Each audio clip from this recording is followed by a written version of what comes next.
प्रियंका सिंह जी, नोएडा से। राधे। राधे राधे महाराज जी। महाराज जी, आपसे प्रश्न है कि मुझे अकाल मृत्यु से बहुत भय लगता है, जबकि ये जानते हुए कि सब प्रभु की माया है और जो वो चाहेंगे वही होगा, लेकिन मन इस अकाल बात को। मृत्यु से का कैसी भी मृत्यु, मृत्यु से सबको भय लगता है। क्यों मृत्यु से भय नहीं लगता? शरीर इतना प्रिय है, रिश्ते नाते इतने प्रिय हैं कि अब ऐसा लगता है कि अगर कोई भगवान है कृपा कर दे, ऐसे हमारा परिवार ऐसे, लेकिन ऐसा होना नहीं। इसका नाम मृत्यु लोक है। यहाँ तो मरना पड़ेगा भाई, जरूर मरना, मरना जरूरी है। यहाँ नहीं कोई बचा ही नहीं। आप देखो ना, अपने बाप बाबा चले गए तो अपने को भी जाना है। सब क्रम बाई क्रम, जब जिसका समय आया तब चला। अकाल मृत्यु होती है महत अपराधी की, जैसे किसी सोती हुई महिला का हत्या कर देना, गर्भ हत्या कर देना, ब्रह्म ऋषियों की हत्या कर देना, ऐसे जो महत पाप बन जाते हैं वो अकाल मृत्यु का रूप धारण कर लेते हैं। प्रारब्ध क्षीण हो जाता है और जीवन धारा को किसी न किसी मोड़ पर भारी से भारी दंड के रूप में वो फिर मृत्यु और दुर्गति होती है अकाल मृत्यु वाले की। तो अकाल मृत्यु से यदि डर लगता है तो पहली बात तो जिन्हें पापाचरण कहते हैं वो मत करना, और नाम जप करना। अकाल मृत्यु होगी ही नहीं, अकाल मृत्यु होगी ही नहीं।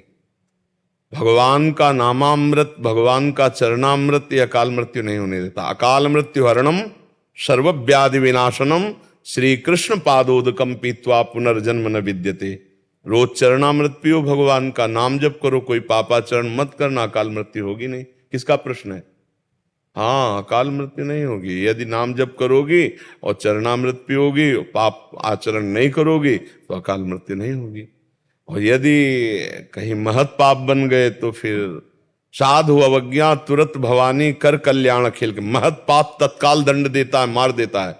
जैसे एक नाव बड़ी थी और उसमें 50 लोग बैठे हुए थे, तो उसमें 2 संत भी बैठे थे, एक गुरु और एक शिष्य, और 2 राज कर्मचारी जो तैनात थे उस एरिया में।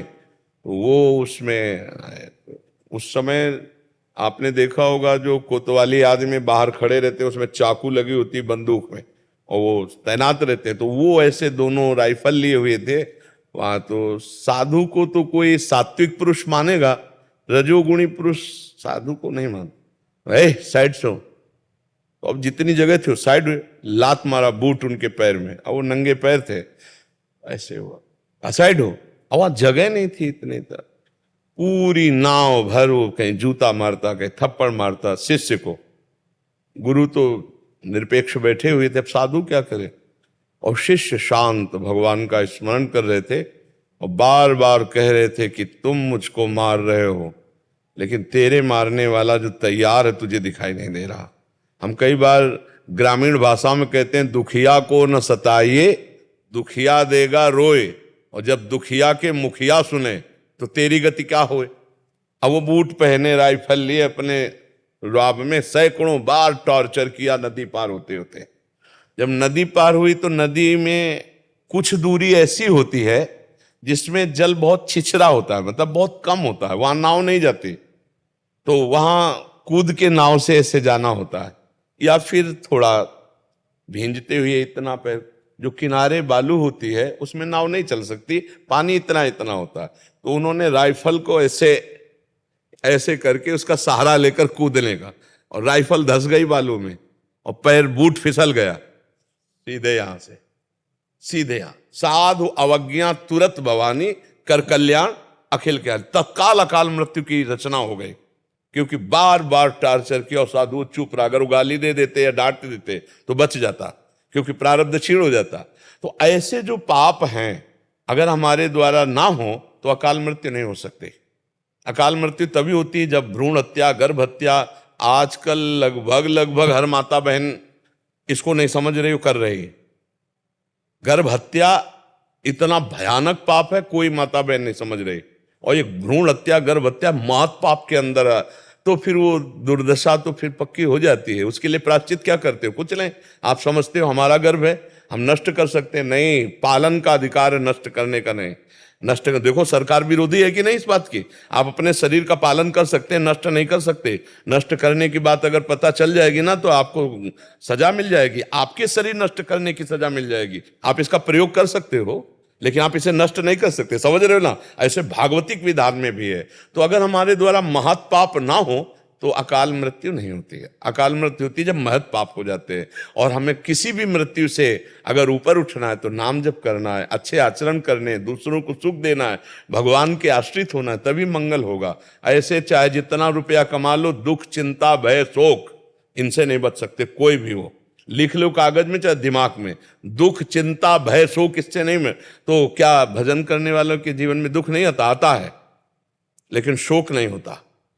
भगवान एक ज्ञान देते हैं, एक आनंद देते हैं, जिस आनंद में दुख को भी बहुत आराम से सह लेता है। कई बार हमने कहा कि हमको तो जैसे तौला अपने दिमाग से, तो तुम्हें साधारण भाषा में बता रहे हैं कि 100 ग्राम दुख और 900 ग्राम ऊपर सुख क्या करेगा?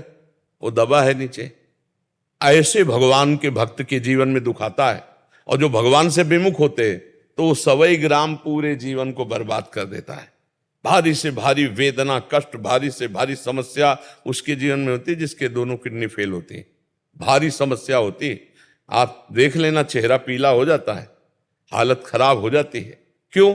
क्योंकि वो उसी में डूब गया और अपने प्रभु के चरणों में है। तो आप देख लो फर्क क्या है।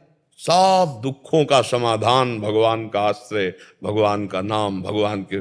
तो हम अगर भगवान का भजन करेंगे तो हमारा मांगना मिट जाएगा। हम भगवान का भजन करेंगे तो हमें कष्टों से लड़ना आ जाएगा। हम भगवान का भजन करेंगे तो मृत्यु का भय खत्म हो जाएगा। बिना भगवान के भजन के तो मुझे लगता है भय तो बना ही रहेगा। भय, चिंता, शोक, दुख ये तो सताते ही रहेंगे। इसका नाम ही है दुखालयम, मृत्युलोक। मृत्युलोक दुखालयम अशाश्वतम, ये नाशवान है। ये दुख ही दुख देगा। अगर भजन नहीं है तो बिल्कुल कोई भी हो, कहीं भी हो, परिणाम में तुम्हें दुख मिलेगा।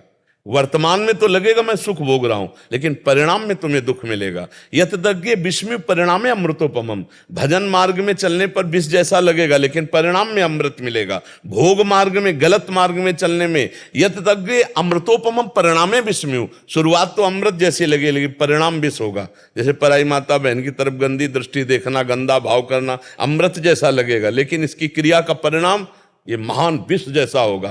और सुबह 4 बजे जगना, नहा धो के भजन में बैठ जाना, घंटा 2 घंटा भजन करना, ये विष जैसा लगेगा, लेकिन परिणाम अमृत में जैसा होगा। तो भगवान का आश्रय लो, नाम जप करो, धर्म से चलो, तो सब भयों से भगवान बचा लेंगे। भगवान निर्भय पद प्रदान कर देते हैं, भगवान अभय दे देते हैं। जो सभी आवा सरनाई, रखियो ताई प्राण की नाई, भगवान कहते हैं। अगर भयभीत होकर भगवान के शरण में चले गए तो भगवान निर्भय पद दे देते हैं।